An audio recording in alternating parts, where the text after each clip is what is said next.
আজকে সকালবেলা ঘুম থেকে উঠে দেখি কি ঝমঝম করে বৃষ্টি হচ্ছে, আবার সাথে আবার প্রচণ্ড ঝড়। সত্যি অনেক দিন পর এরকম ঝড় বৃষ্টি হলো, দেখেও যেন শান্তি লাগছে। আমি তো গ্রিলের সামনে বসে বসে ঝড় বৃষ্টি দেখছিলাম, কিন্তু দেখো আমার গ্রিলের সামনে দিয়ে এত ঝড় বৃষ্টির ছাট এসেছে যে একদম আমার ডাইনিং টেবিলটাও ভিজে গেছে।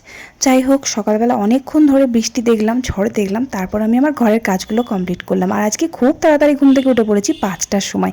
ঝড় বৃষ্টি শুরু হয়েছে 4টে থেকে, তাই বসে বসে ঝড় বৃষ্টি দেখছিলাম।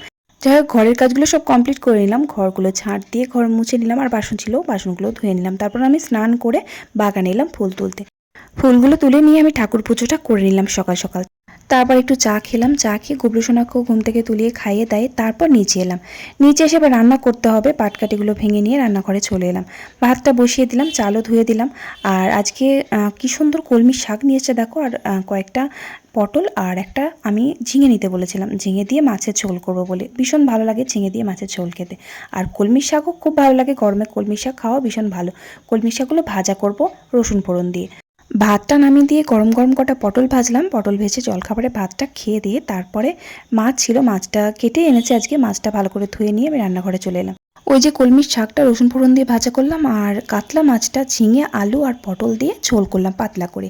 তারপর একেবারে সমস্ত সকালের বাসন থেকে দুপুরের বাসন ধুয়ে মেজে স্নান করে খেতে বসলাম। ভিডিওটা ভালো লাগলে একটা লাইক করে